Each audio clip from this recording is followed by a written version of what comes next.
All right, I think 2 minutes is enough time to get some people in, and we can have more fill in as we get going. Thanks everyone for joining us today for our Municipal Energy Resilience Program webinar in partnership with the Vermont Division for Historic Preservation. I'm Grace Wickeser, the MERP coordinator, and I'm joined today with Brian Sewell, our state energy program manager, Meg Fuller, our MERP grants administrator, Doug Wells, sorry, I'm getting some feedback, so I'm going to mute. Doug Wells, who is our MERP project manager, and Greg Sasinski, who's our Vermont Historic Preservation Resource Specialist with the Vermont Division of Historic Preservation. We're very excited to have you all here today. We're hosting this webinar to provide an in-depth look at the historical review process that many MERP awarded buildings will have to go through, and we're going to address some outstanding questions and concerns that people may have to have their project process and rollout be as easy and effective as possible. This webinar is going to be recorded and made available on our website along with the PDF of the slideshow itself. And as for the procedure of the webinar, please leave yourself muted as we get through the first kind of beginning 40-minute portion of the presentation. And for any questions that arise while you're viewing, please leave them in the chat function of this. And within that chat function, you have the availability to thumbs up a comment, a chat that someone has made. And so if you can do that as your questions overlap so that we can see which question has the most traction, so we know the priority order to address questions at the end of this, because we are holding an open Q&A session at the end of our webinar. Please do that.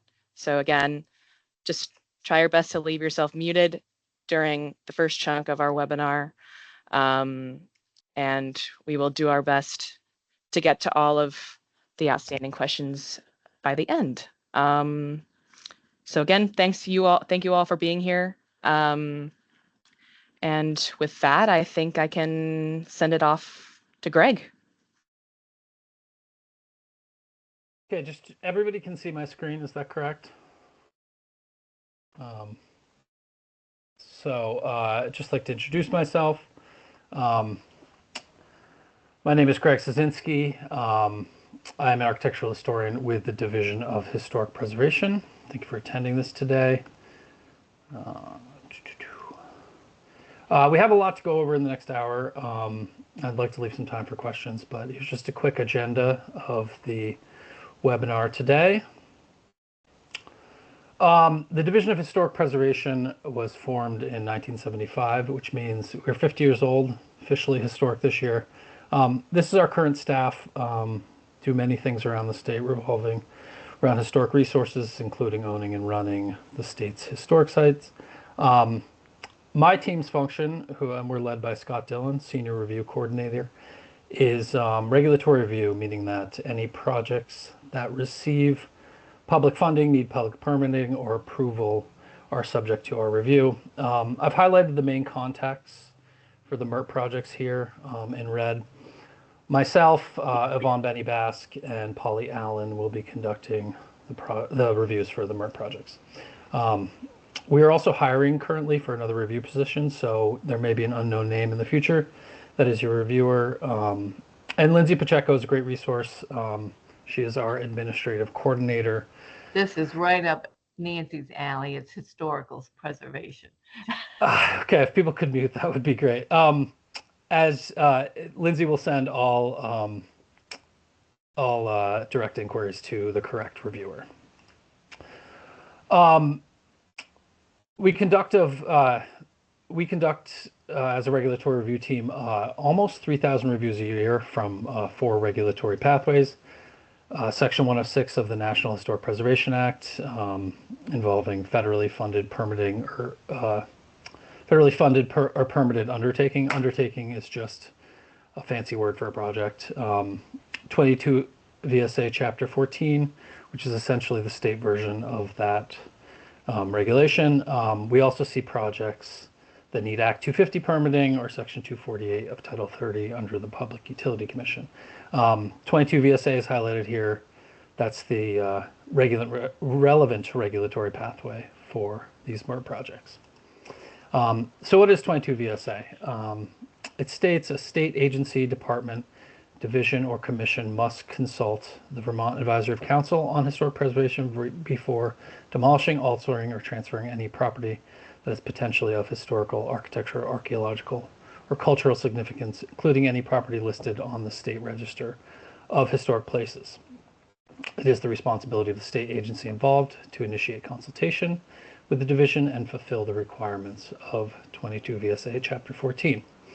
So since Building and General Services, BGS, we've all been working with, is providing funds for the alterations of buildings, these projects are subject to review under 22 VSA. Preparation of all these projects receiving funds, we have drafted what's called the Memorandum of Agreement. A Memorandum of Agreement, or MOA, is a legally binding document that is negotiated amongst involved parties and commits them to carry out the undertaking in accordance with relevant regulations. This one is between BGS, the Vermont Division of Historic Preservation, or VDHP, and the Vermont Advisory Council on Historic Preservation. It's designed to streamline the regulatory review process by creating clear guidelines for review and exemptions based on expected scope of works. This MOA is up on the website, so it may be worthwhile to familiarize yourself with it, but the following elements are the most germane to our office's review. Section 106 is, or excuse me, Section 1 is definitions, but the most important for MERP is a historic property or resource, which means any building, structure, object, district, area, or site that is significant in the history, architecture, archaeology, or culture of the state, its communities, or the nation. Includes any resource that is 50 years of age or older that retains sufficient integrity. I'll come back to this shortly, but as part of the MOA, we do have certain projects that are exempt from review. If your project meets all the following requirements, it is exempt from review under this agreement. Project does not involve any property that is listed or eligible for the State Register of Historic Places. Project consists of rehabilitation or alteration of buildings or structures less than 50 years old. Project does not involve ground disturbance. So if your building meets these three criteria, review from our office is not needed. Furthermore, certain activities, even if the building is historic, are exempt, which are listed in Appendix A of the MOA, which we will cover in some detail later. Project review responsibilities. All projects to be reviewed by VDHP require submittal of a MERP project review form, which is Appendix B of the MOA. If the submitted documentation is sufficient, VDHP shall complete the review in 30 days.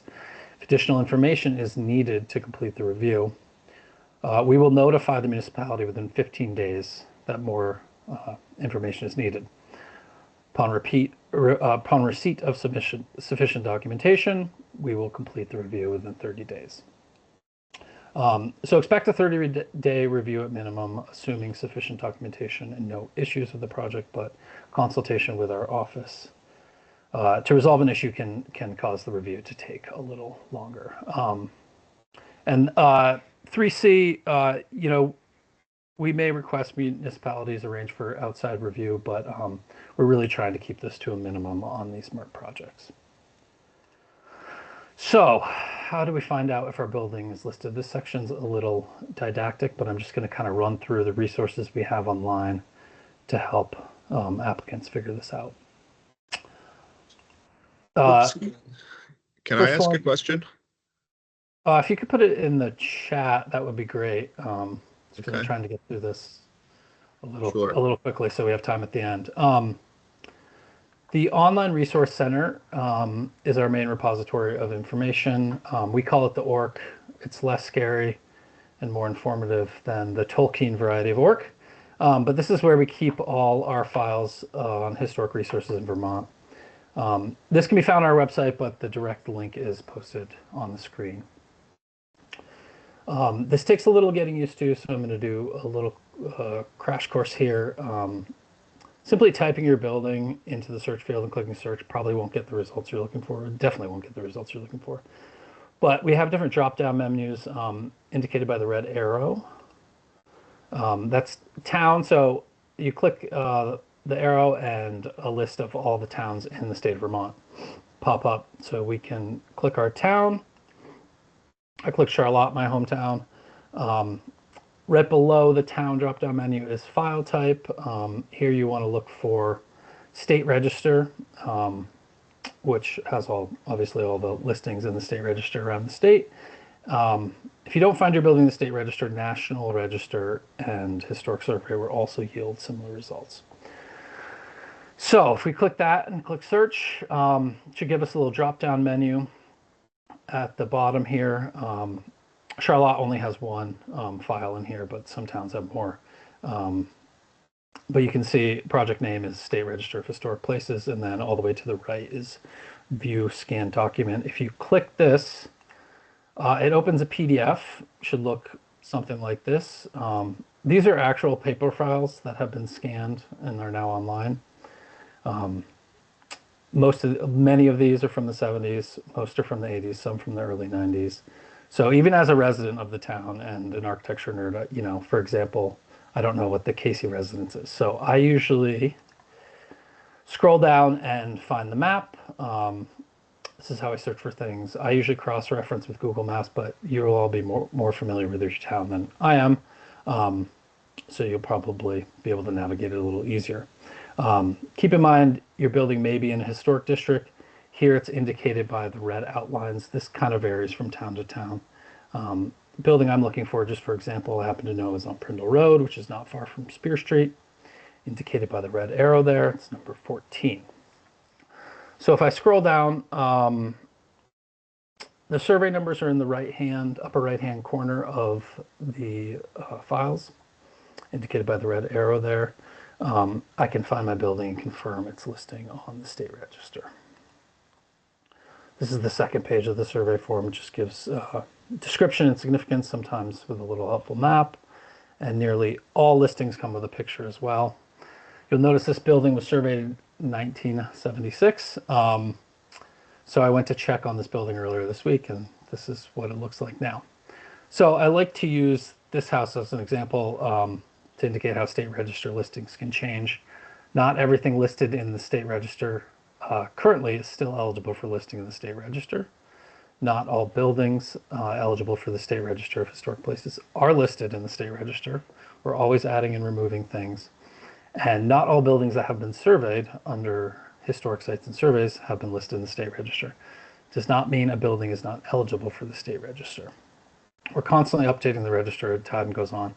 Generally speaking, if the building is currently listed and has not changed drastically since its listing, it is still eligible. Again, if you don't find your building in the state register, check National Register Historic Surveys. If you find your building listed in the National Register, a listing in the National Register is a de facto listing in the state register. And any building over 50 years of age may be eligible for the state register. That does not mean it is, but we like to check. And if you're unsure, please reach out and check in with us. We're here to help. Another way, usually quicker but less informative, is to use the Vermont Planning Atlas linked here. Go to this website, this is what you should see. It says all types of maps, but it also does include historic resources. The upper left-hand corner, there's a drop-down menu. You can select historic resources. There's a little plus symbol in the corner, which has another drop-down menu. Click National State Register boxes. It's tough to see here, but the map did change. There's all these little blue blobs. So if we zoom in on Charlotte here, the blue bombs, not the ponds and lakes, not the greatest color they picked for this one, but the weird shaped ones are state register historic districts around the state, and these districts are complete over the whole state on this map. So you can also, alternatively, you can search in the upper right-hand box indicated by the arrow, your address, and find it that way. So I've selected the Baptist Corners Historic District, which this little box pops up to indicate that. Zoom in on the district, and you can find your building within this polygon. And if you click on a parcel, it will indicate that it's in there. You can also change the map from road to aerial down in the left-hand corner. So, to find out your building is historic or it's older than 50 years, how do you submit to us? Everything will need a MERP project review form. This is up on the BGS MERP website, right alongside the MOA. This is a fillable PDF that can be filled out in Adobe, attached to an email, and sent to accd.projectreview@vermont.gov. We find it much easier on our end to use the fillable PDF. If you find it easier to print it out and scan it back in, that's fine. But we do prefer the PDF. So like I said earlier, I've created an example project here in my own town, the Old Charlotte Town Hall. So this is the full form. They'll be signed and returned to you as a sign off from our office. Our assessment will be on the second page on the right under to be completed by VDHP. Sections 1 and 2 are fairly self-explanatory. Attention should be paid for as well, which indicates the listing of the building, its age, and whether there is ground disturbance. To go over a few elements specifically here, the box for the short description is short, frankly too short. So if you need more room, you can attach an additional document, either a Word file or PDF, covering the project in a little bit more detail. 5 here is perhaps the most important at this stage. If you're submitting your project at this point without like a very defined scope of work, for example, like you in your grant agreement, you're putting a heat pump somewhere, but you're not sure where, and because you haven't engaged a contractor or designer or whatever, then this review will be preliminary or conceptual. And we'll provide comments so that you can put parameters into an RFP that will meet our standards. So if you're sending the MERP energy assessments, we can provide comments on those, but those comments are preliminary. And once the project is fully designed, you can resubmit for a final documentation review, which is, as I said, only for projects that are really have been fully designed with a defined scope. I assume most of the projects at this point are in the preliminary stages, so that should be indicated on the form. And then for 6, please also submit as appropriate. We'll always need a project location map. This seems unnecessary, but oftentimes a street address does not line up exactly with the location of a building.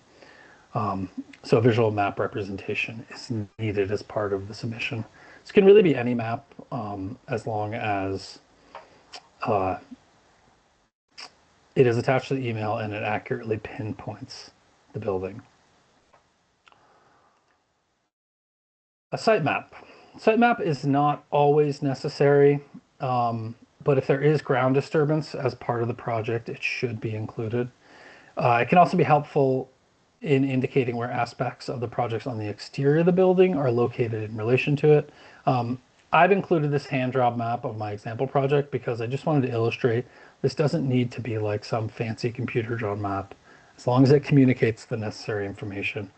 For example, here, it's indicating the location of the heat pump on the building, area of electrical service trenching, etc., has the roads. It communicates the information effectively. The exempt list. This is also part of the project review form. It is fillable and should be checked according to the project. This shows what activities are included, examples of what can be designed as exempt to what cannot be designed as exempt and will require consultation. Just for an example, under mechanical, electrical, plumbing systems, description says repair, replacement, and installation of MEP systems, provided that such work does not involve ground disturbance, alter or permanently change the appearance of the interior or exterior of the building, affecting character defining features of the building. And moving to the next column, scopes that can be designed to be exempt, for example, air source heat pumps where exterior equipment is not located on the front of the building. So if you have heat pumps as part of your grant agreement, if you design the system so that they're on the rear of the building, that will be exempt. And then moving on under things that cannot be designed to be exempt, down towards the bottom, air source heat pumps where exterior equipment is located on the front of the building. So if you're locating your heat pump on the front, that is not exempt and would require consultation with our office. So, I think the best use of this is really using this exempt list at this point to design projects to really minimize the amount of review necessary. And it would behoove you all to familiarize yourself with the exempt list and check it vis-a-vis your grant agreement and your scope of work. So my example project.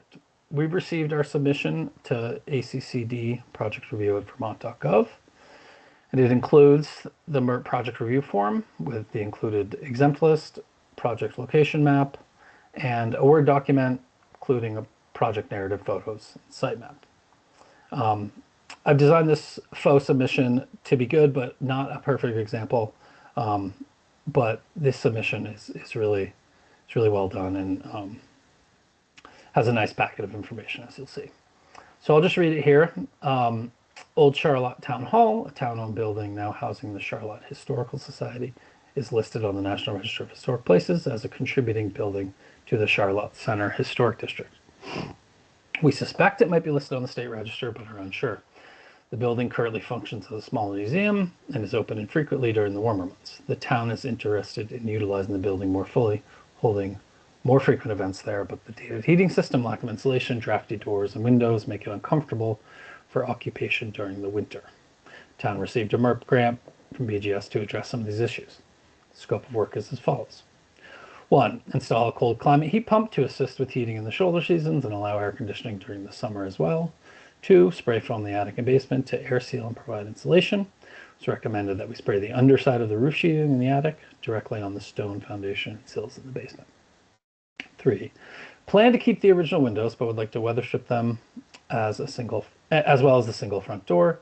Currently have old plexiglass storms that don't do much, so we'd like to have new custom storms made and installed. They will sit inside the existing exterior window casing. We have a local carpenter who will be making them for us. 4, there is heat in the building, but it hasn't been used in years. The boiler looks like it's from the 70s, so we plan to replace it with a new high-efficiency boiler. Boiler is located in the basement. We will use the existing piping that's currently in place. 5, the building has a very old 50-amp electrical service, and we would like to upgrade to a 100-amp service. The electrical pole is very close to the building, but the line runs underground, so it will need to be excavated from pole to building. On the next page, in my faux submission, we have photos indicating direction. This one's looking north, looking west of all sides of the building, east and south. It's a nice looking building. I love this building. And then it has details, photos with some relevant information on the project. The corner where the proposed location of the heat pump will be placed, examples of the windows, information indicating all 8 windows will be receiving new storms. Just a detail of the existing storm window and information indicating that new storms will sit in the same opening. Photo of the existing basement door that will be used to remove the old boiler, install new boiler. Electrical service will remain in the same spot. Pole is just out of frame to the right. And then the site map that I showed earlier is included, showing the location of the heat pump and trenching necessary for the new electrical service. So I get this submission, and what do I think about it? Well, I'll just go through one by one. Cold climate heat pump. I would look at this and I would think the location of the heat pump is prominently placed at the main intersection and is quite visible from the road, public right of way. Heat pumps located at the rear of the building are exempt, but this lot is fairly exposed on all sides, as shown in the photos. So we would try to come up with the best location. I'll show this later, but likely it's going to be on the opposite corner. We would also request photos where the heat pump cassette will be placed on the interior. So I would probably respond back and saying, you know, can we work to get this heat pump on the other side of the building where it's not on the main road at a prominent intersection and is kind of on the most back side of the building, although this building is fairly exposed. Next thing, weather stripping doors and windows and new wood storms. I would say this is great preservation work, can be designed to be exempt per the exempt list under windows because the scope is limited to weather stripping, replacement, or installation of new storms, which is indicated right here in the description, and then under scopes that can be designed to be exempt, any of these activities in the first paragraph. So this would be exempt. This aspect of the project would be exempt. Boiler replacement. I would say this is exempt. Under mechanical, electrical, and plumbing systems, things that can be designed to be exempt is a boiler replacement. If you're taking an old boiler, putting a new one, that is exempt. New electrical service. These are not exempt, but in this case, you know, there's also ground disturbance here. So we would want to have an archaeologist look at it. For this project, given that the trenching occurs in a previously existed trench, it is likely to not be an issue because there will be no new ground disturbance. I will likely ask for photos of the existing exterior service and interior panel, but in this case, the panel is in the basement and is not being moved, so it will not be an issue. And the proposed path.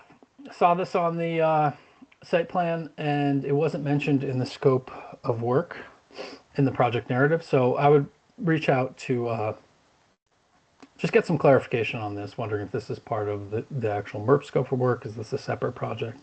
Since it wasn't mentioned in the project narrative, I would seek clarification on this aspect of the project. And lastly, spray foam insulation, or as I like to call it, the elephant in the room. Spray foam insulation, not just as an air sealing method, can never be designed to be exempt and will always require consultation. This is indicated under insulation using spray foam for insulation, not just air sealing. Spray foam in attics is not recommended, especially to the underside of the roof deck. We always suggest spot air sealing with can foam, blown in cellulose insulation. Spray foam on the underside of roof decking and attics will conceal any roofs and potentially won't be noticed until major damage is done. Basements are trickier, but can be done if a release layer, Tyvek or something similar, is applied to the stone foundation prior to application. This makes the application reversible. With spray foam, there's always issues with water and moisture management. Spray foam is applied without proper exterior water management, drainage, grading around the building.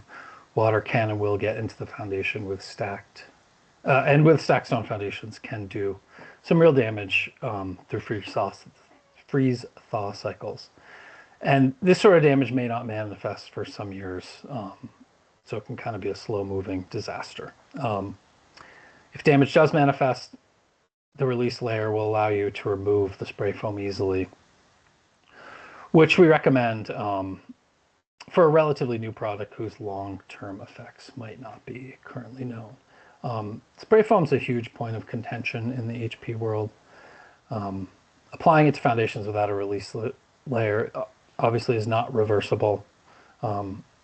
And reversible work is an important tenet of work being done on historic buildings. And, you know, simply put, we shouldn't be investing in our town-owned historic buildings in ways that may damage the building and make for far more costly repairs down the road. For basement insulation, you know, you might find out 10 years from now that water ingress has seriously damaged your foundation, and that could be a much bigger project than a town might want to take on, frankly. So just to, I pulled this out of the National Park Service preservation brief on improving energy efficiency in historic buildings, addressing some of the issues surrounding spray foam. I'll just read the last one. The long-term effects of adding either open or closed cell spray foams to insulate historic masonry walls, as well as performance of these products, has not been adequately documented. Use of foam insulation in buildings with poor quality masonry or uncontrolled rising damp problems should be avoided. I think it's important here to remember that we have an opportunity to really do right by these buildings with these MERP grants. And it would be great to use them as examples of ways to up their energy efficiency while also adhering to the preservation standards set forth by the Secretary of the Interior. And just some resources. I just mentioned the Secretary of Interior standards for treatment of historic properties. You know, this is kind of our Bible for working on historic buildings. It's a great resource for the rehabilitation and preservation of historic buildings. And should be referenced. It's got a ton of information in there, but should be referenced as you're planning your projects. More specifically, the National Park Service also has preservation briefs, which are specific kind of technical guidance documents covering a variety of issues. Some of the ones I've listed here that are germane to these MERP projects: Preservation Brief 3, Improving Energy Efficiency in Historic Buildings; 9, the Repair of Historic Windows; 24, Heating, Ventilating, and Cooling Historic Buildings, Problems and Recommended Approaches; 32, Making Historic Properties Accessible. We also, on our website, linked here, we have resources for historic building efficiency and sustainability. And Preservation Trust of Vermont also has a webpage on insulation in historic buildings, which can be used as a starting point for planning your projects. And again, I'll just mention all submissions should come through our accd.projectsreview@vermont.gov email address. And with that, I'll say thanks for attending. And I hope this was helpful in setting expectations for our review. And I'd like to open it up to questions now. Thanks, Greg. That was fantastic. I'm just going to start out by reading some of the emphasized questions in the chat first. So one of the ones that's being emphasized by many is the building of a wheelchair accessible ramp to the front door considered a ground disturbance? So if you're installing an ADA compliant ramp to a front door, is that ground disturbance? Yes, that is ground disturbance. Yes. Yeah. Another question is, going back to the statute, why has it been interpreted to follow the funding as opposed to the ownership of the building in question?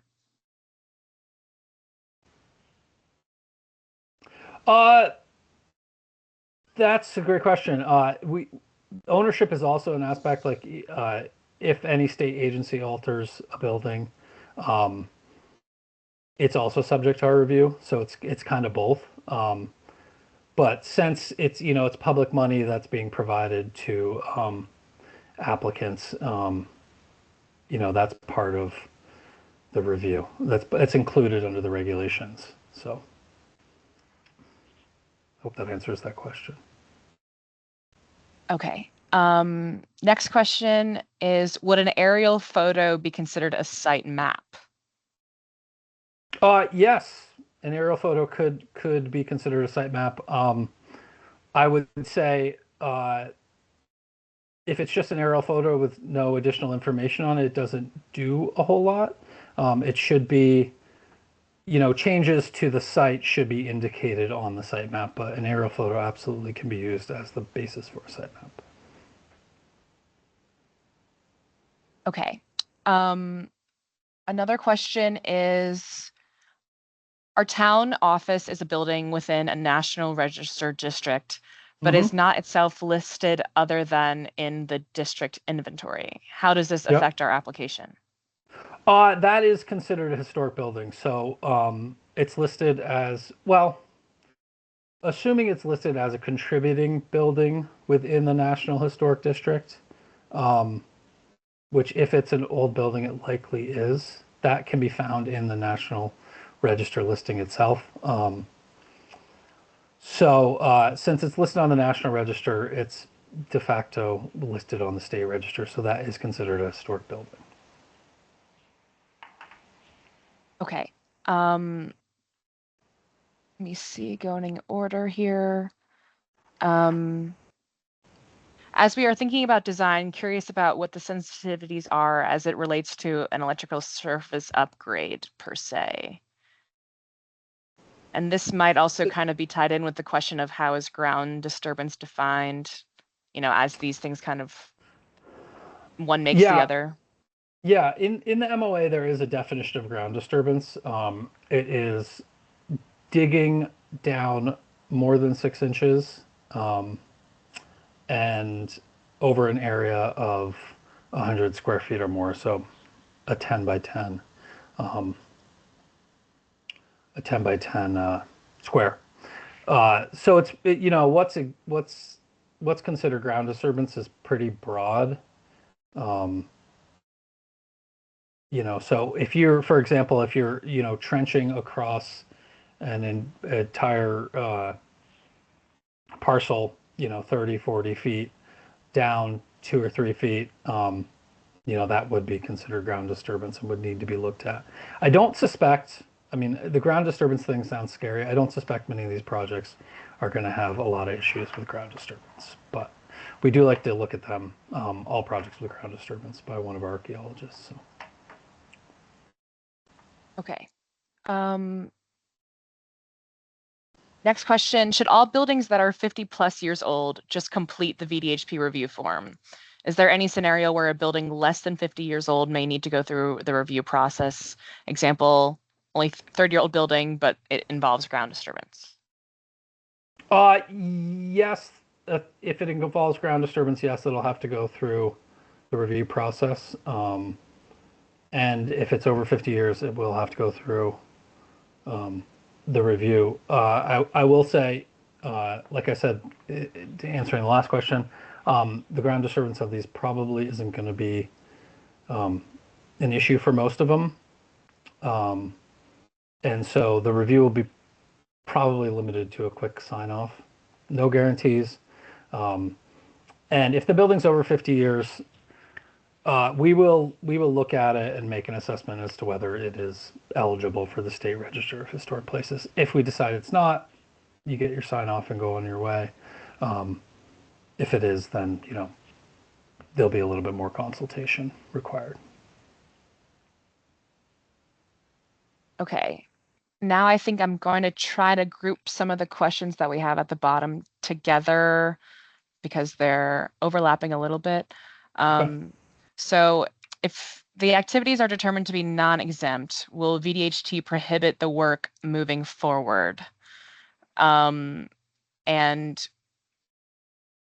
I guess based on that, when should this review be submitted, before or after engineering design? Well, I would say that it's twofold. I think it would behoove people to submit it early before design, and we can provide comments, preliminary comments and suggestions to keep it in kind of the exempt category or the non-adverse category.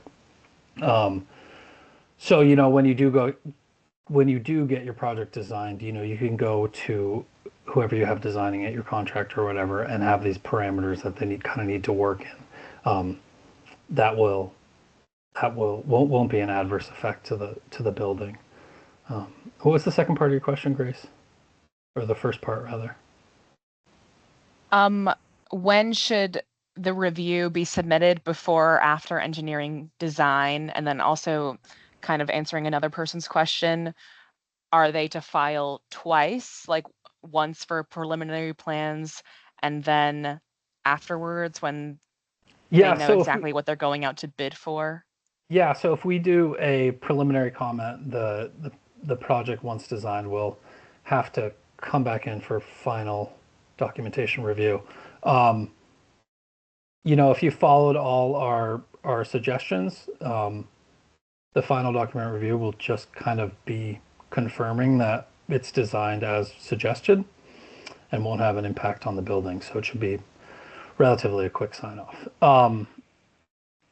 And it just popped into my head. Will we not be permitting certain types of work on these buildings? Yes and no, I guess is the answer. We're always, we want to keep everything up to the Secretaries of Interior standards. But we also will work with applicants to minimize the effects on their historic buildings.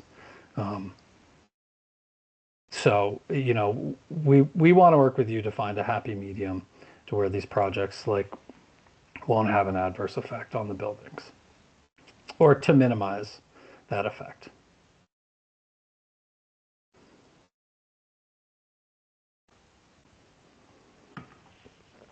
Okay, next question is, can you lose your historic classification if you are only doing ADA access outside work? Or does ADA compliance override historic compliance? Yeah, that's a good question. Yes, it kind of does. If I'm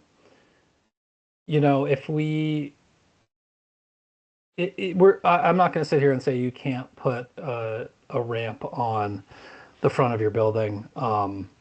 But we would like to, as I mentioned earlier, we would like to work with you to come up with a design that minimizes the impact on the building itself. But ADA is important, and making buildings accessible, especially town-owned buildings that are a public function, accessible to all, it kind of does trump historic preservation concerns. But we would want to provide input on how to make those changes the least impactful to the historic buildings as possible.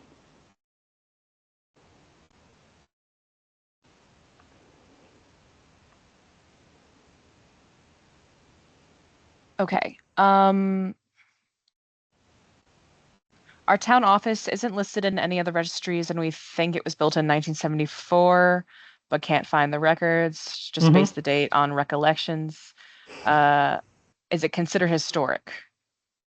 It's something we'd look at. That's one of those ones that's it's kind of funny if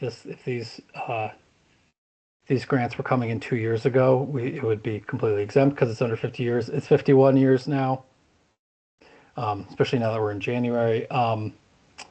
So we would take a look at it. There's no saying whether it's historic or not without looking at the building.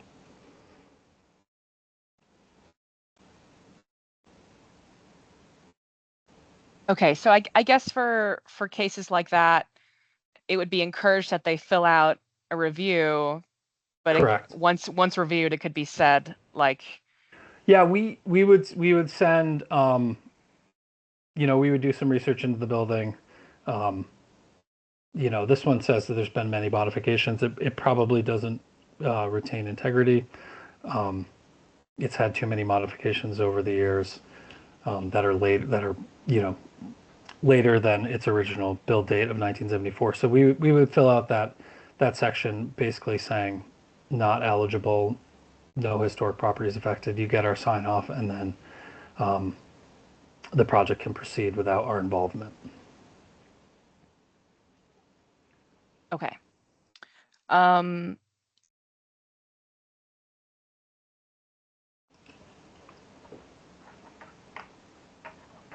So asking about a funding for window replacement that is HP compliant.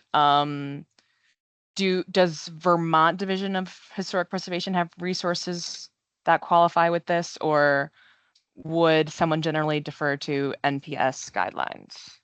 Yeah, generally we use NPS guidelines as kind of our standard for work done on historic buildings. Okay. Yeah, we don't have state level guidelines. We use the NPS guidelines.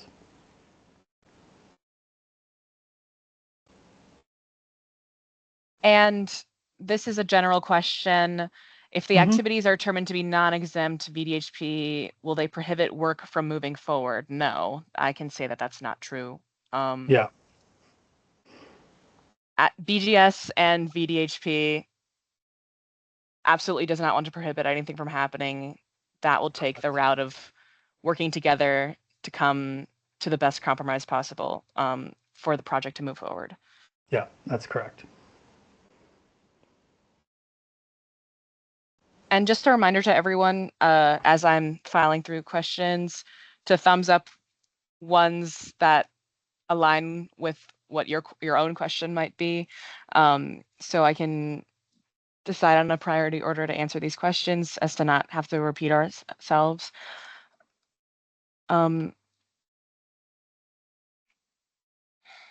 Okay.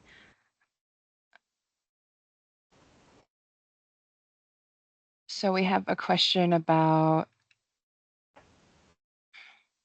if a building has frontage on 2 roads, are both sides of the building that are adjacent to the road considered front? That's a good question. They're obviously both very visible. Usually buildings have a formal front. So more attention would be paid to kind of the formal front, if that makes sense, rather than like kind of the side elevation. If that's the situation, I would recommend locating stuff on the other 2 sides because, those aren't road frontage. But yeah, it's sort of a tricky situation in a case by case basis because, 2 sides may be seen, but one facade might be more important, so to speak. Okay. If the MERP funded work is part of a larger rehabilitation, how do you approach the review? I guess this question is more like maybe for like a network of buildings or something. I don't know if Lisa or Lisa, if you want. Yeah, Lisa. To maybe yeah, Lisa, could you pop on and just unpack that a little bit? Hi, Hey. I apologize. My sound was off for the first 15 minutes and you may have covered this, but we have a $2 million rehabilitation of a historic town hall. MERP is part of that. There's specific items that MERP will be covering MERP, but do you look at just the MERP work, or if it's there are plenty of other things to look at, are you looking at the whole project? Yeah, so what are the other funding sources? I'm just curious, and what's the We don't know them timeline all for that? yet. Okay. Yeah, so in that case, if you had a bunch of funding in hand and it was all packaged as one review, then we would kind of look at it all. But in this case, I think we just look at the MERP and decide its impacts, and then sounds like the other aspects of the projects will be coming in for our review anyway. So Probably. yeah, okay. Okay, but this has to go in as a preliminary now, you think? Yeah, for the scope specific to MERP, yeah. Thank you. Yep.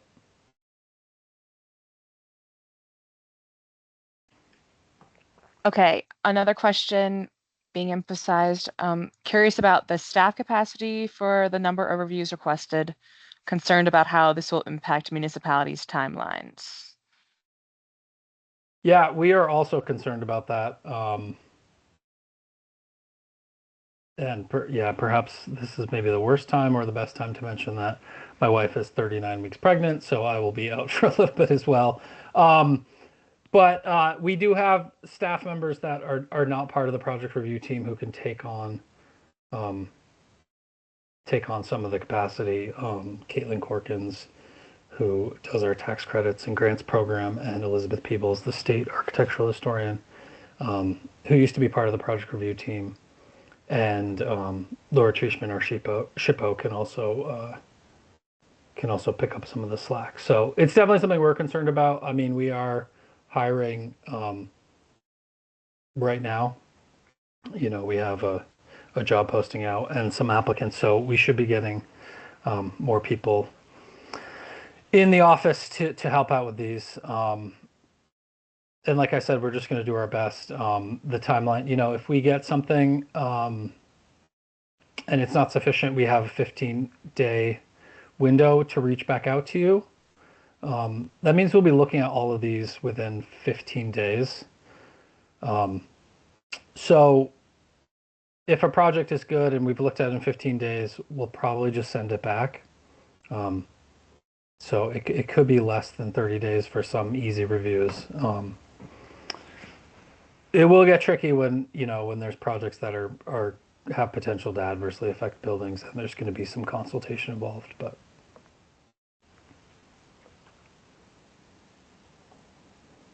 And just to, you know, I have gone through and looked at a lot of these projects prior to them coming in. So, you know, there is some familiarity and we have some background information on a lot of them. So, that should assist us in getting them out quickly.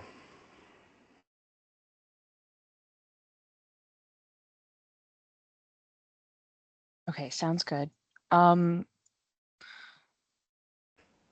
Next question, to confirm any building regardless of its age needs an application to be submitted if there's going to be ground disturbance. Yeah, unless it falls Yes. under the you know, less than 6 inches is over an area of 100 square feet, which I don't know how many of those are, but yeah, if it has ground disturbance, then it will need to be reviewed. And just to combine some questions, our building is over 50 years old, but it had a major renovation in the 90s. It's not in the Village Historic District, but it falls in their designated downtown. How does that qualify for a review? And a 1970s town garage would need to be looked at if it's over 50 years old, yes. I guess more talking about buildings that have been renovated younger than 50 years ago. Yeah, so town garage older than 50 years old, yes, we'd like to look at it. I'm not confident that any town garages are really going to be considered historic. You know, so it'll probably be a quick sign off. The first part of the question, a building that's over 50 years old, had major renovations in the 90s. It's unrecognizable now. You know, the question says it was not included in the Village Historic District. So if it's I assume that means it's non-contributing to a National Register District or a State Register District. That building itself would not be considered historic, but since it's in a historic district, you know, there might be impacts to the broader historic district. I don't really think many of these MERP projects are going to have impacts to a broader historic district. You know, they're not big additions on historic buildings or things of the like. So, you know, you could reach out to our office prior to submitting anything and just kind of unpack that specific case a little bit more, and we can work through it beforehand, just to let you know if it's exempt fully or not.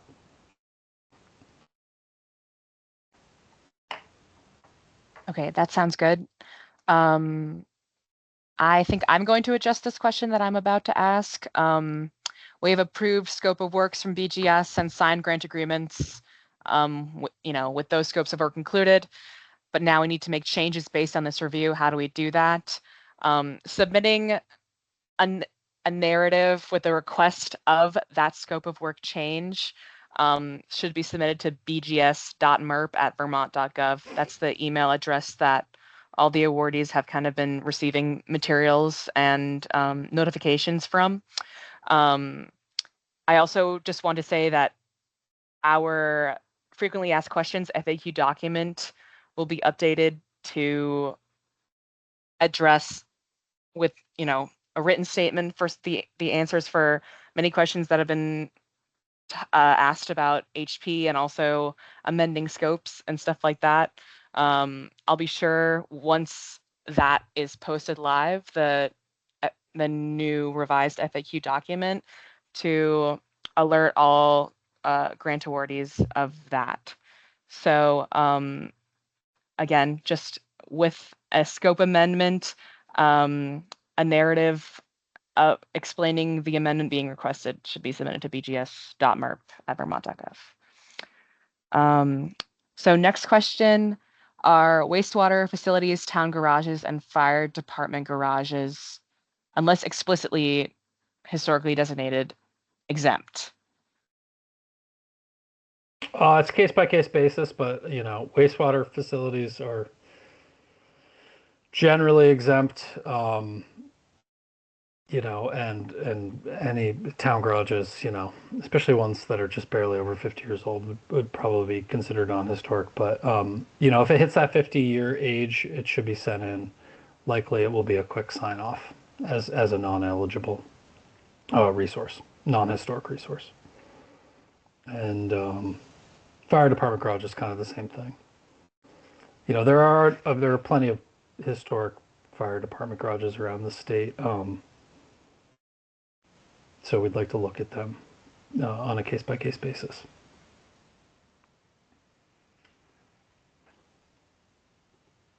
Adding links for applicable websites. Yes, to repeat, this slideshow itself, a PDF of this slideshow with resources hyperlinked within it, will be posted to our MERP website along with a recording of this webinar.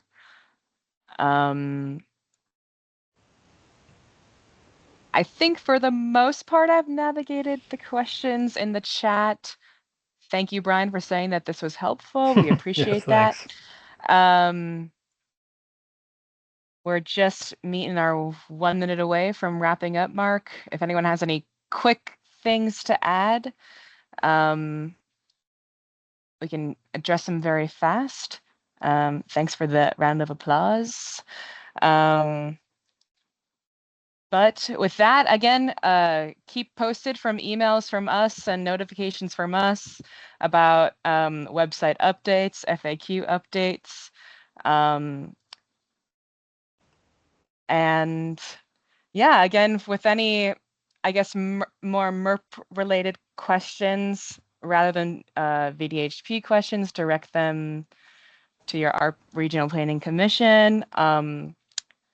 And with that, I'll get to work on getting this recording and getting this all posted.